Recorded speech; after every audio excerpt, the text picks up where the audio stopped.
Before we begin, take a moment to settle in. Call centers exist to connect people, to solve problems, to offer help. But late at night, when the phones never fully stop ringing and the building empties out, they become something else. If you are listening alone, understand this. These stories are not about customer service. They are about what answers when no one should be calling.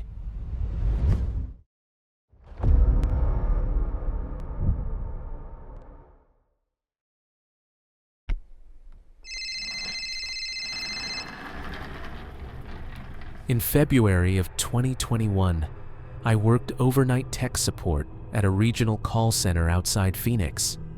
Night shifts were slow, fewer calls, dimmed lights, long stretches of silence broken only by ringing phones and the glow of computer screens.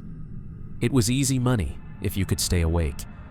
Extension 317 was not assigned to anyone. It belonged to an employee who quit months earlier. The desk was empty. The headset unplugged. IT never removed the extension from the system. At 12:46 a.m., extension 317 went active. I assumed it was a routing error. The system glitched constantly. Still, protocol required us to monitor active lines. The call duration counter started running. No agent logged in. No customer information displayed. I leaned closer to the screen. The audio meter moved, breathing. I picked up my headset and patched into the line. "Thank you for calling support." The breathing stopped. Then the line spoke. "You are still here." My stomach tightened. The system showed my own employee ID as the caller. I disconnected the call. Extension 317 immediately rang again. I logged the incident. IT told me to reboot my terminal. By morning, extension 317 disappeared from the system.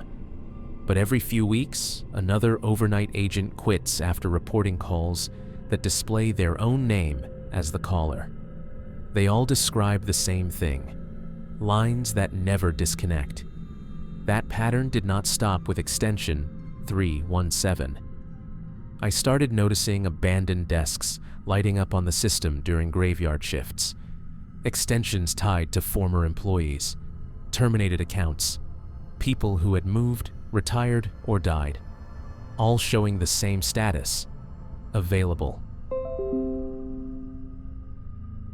One night, curiosity got the better of me. I searched archived employee records. Extension 317 belonged to a man who worked overnight for 7 years. According to HR, he never officially logged out on his final shift.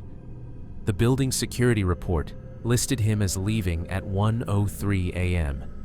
His badge was found at his desk the next morning. After that, the calls changed. When extension 317 rang, the breathing stopped immediately. The line waited in silence, like it already knew I was there. When I refused to answer, other extensions began ringing instead, one by one, empty desks lighting up across the floor.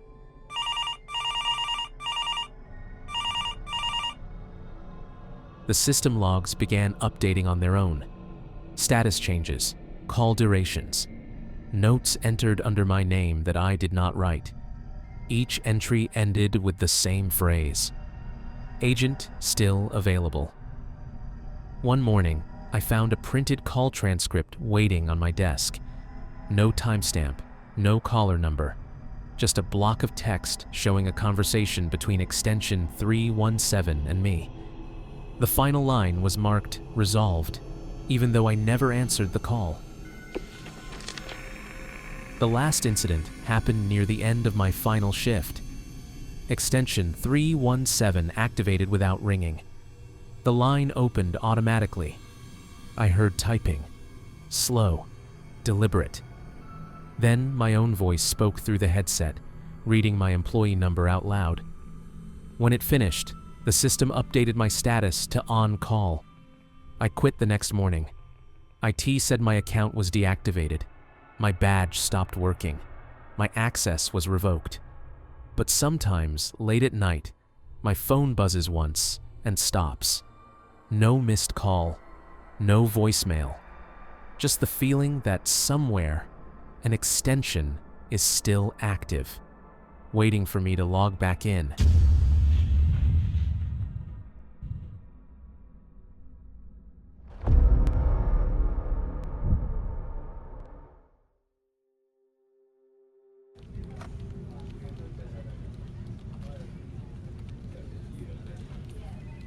My friend worked quality assurance at a large customer support company during the lockdowns.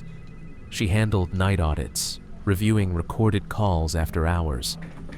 The building stayed mostly empty. Just her, security, and rows of silent cubicles. At around 1:30 a.m., she heard voices, not from a phone, from the training floor. The training floor was unused at night. No classes, no trainers, no employees. The voices continued. She stood near the stairwell, listening. The sound shifted, overlapping, like multiple conversations playing at once. She opened the door. Silence. The room was empty. Then every monitor turned on. Video playback started automatically. Dozens of recorded calls played at the same time. Different voices, different customers, different years, all saying the same phrase. "Can you hear me now?" The lights flickered. The audio stopped. Behind her, a phone rang. She did not answer. She left the building and did not return. The next day, security footage showed the training floor door opening at 1:31 a.m. No one entered, but every screen turned on. That should have been the end of it, but the training floor never powered down again. IT reports showed the monitors activating nightly, always at the same time. The system logs listed the source as internal playback, even though no one had access credentials after midnight. A week later, a night supervisor reviewed the footage more closely. Slowed down frame by frame, the videos revealed something subtle. The voices were not just repeating a phrase. They were responding to each other, overlapping questions and answers, like a conversation stitched together from thousands of old calls. One clip stood out. A caller asked for help. Another voice responded, using the exact phrasing from a training script that had been retired years earlier. The system timestamp showed the call had never existed. No record, no audio file stored, just playback. When IT attempted to wipe the training database, the monitors turned on mid-process. Every screen displayed a single word in white text against a black background. Listen. The building alarm triggered seconds later, forcing an evacuation. After that night, the company permanently closed the training floor.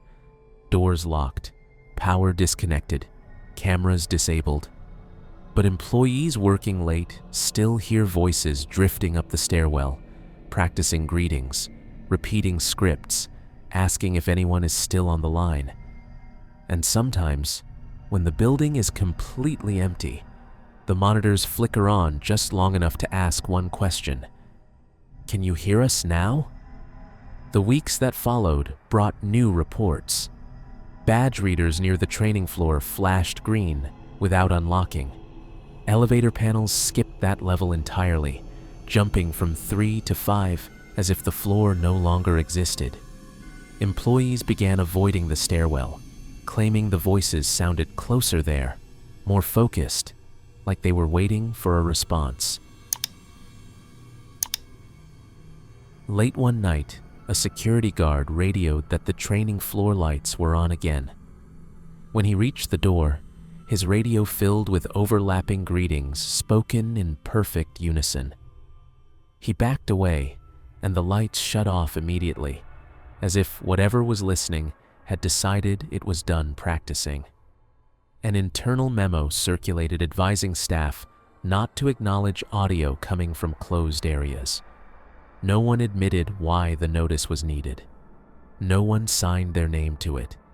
The memo disappeared from the system by morning, replaced with a blank page labeled "Updated Training Material." Months later, during a routine software update, the system briefly restored archived call audio. For 2 seconds, a new phrase appeared across every monitor in the building. "Thank you for staying on the line." Then the screens went dark again. Employees who worked overnight began finding printed scripts on their desks. Not current ones, old versions, lines no longer used. Each page ended with the same handwritten note at the bottom, pressed hard enough to tear the paper.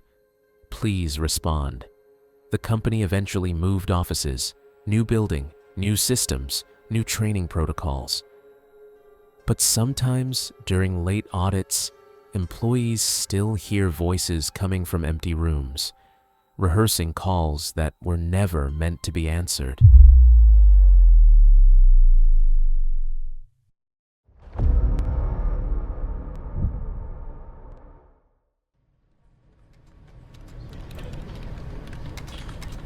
In 2020, I transferred to overnight escalation support.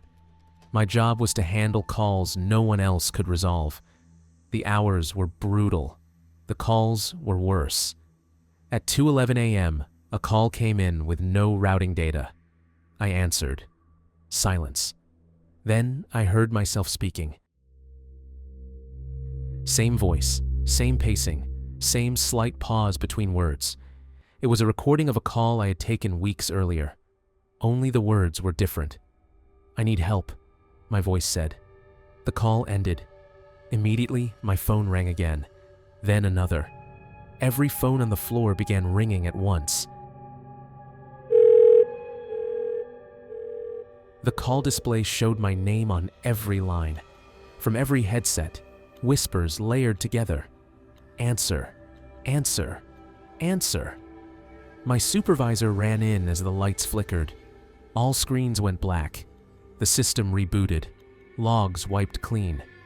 According to records, no calls came in during that window. My extension was reassigned the next day. But agents still report hearing their own voices coming through deadlines. And sometimes, the system answers back. If you are listening to these stories alone tonight, remember this.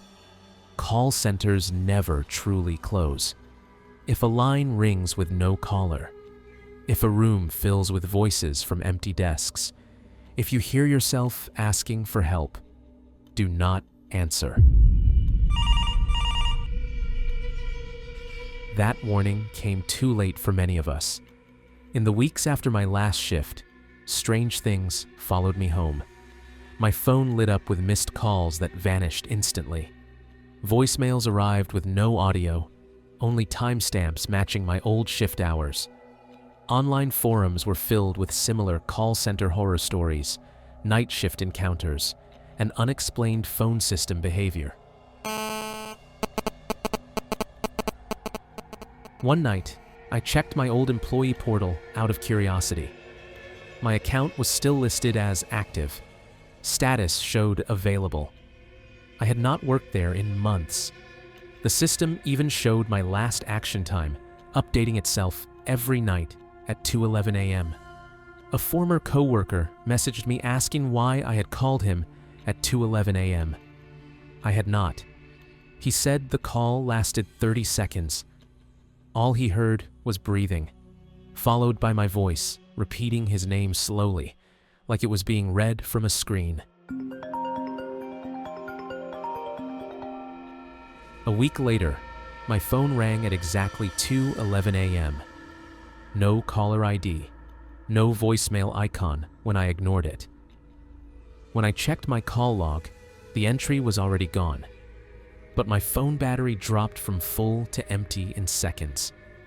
The last message I received came from an unknown number. No text, just a voicemail. When I played it, I heard my own voice again. Not panicked, not scared, calm, professional, saying my name, asking me to log back in.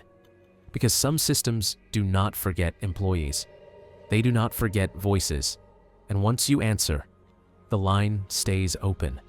After that voicemail, the pattern became impossible to ignore. Every device connected to my accounts started behaving strangely. Smart speakers activated without commands. My laptop microphone indicator flashed while the lid was closed. Call logs appeared on apps I had not installed, each one marked as inbound. I tried changing my number. It did not help. The calls still came, always at 2:11 a.m., always silent at first, always ending with my own voice, speaking words I had never said. Once, the voice thanked me for my patience and told me my wait time was almost over. The worst night came when I answered without realizing it. Half asleep, muscle memory took over. I said hello. There was a pause, then a familiar typing sound, like notes being entered into a system. My voice replied instantly, cheerful and rehearsed, confirming my availability. The next morning, my email inbox contained a single automated message.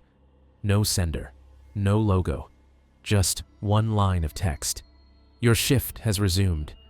I no longer answer unknown calls. I keep my phone powered off at night.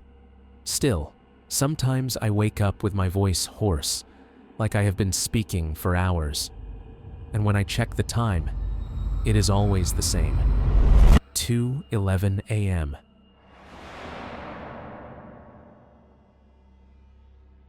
If there is one thing these stories have in common, it is this. Buildings built to communicate never truly go silent. Long after employees leave, long after systems reset, long after accounts are deactivated, phones do not ring without reason, recordings do not play themselves, and voices you recognize are rarely alone. Something listens through the static. Something waits for someone to pick up. If you ever work late and hear a call meant only for you, do not answer out of habit. Do not check the screen. Do not put on the headset. Because the moment you respond, the system remembers your voice. Call centers never truly shut down. They remember who stayed logged in.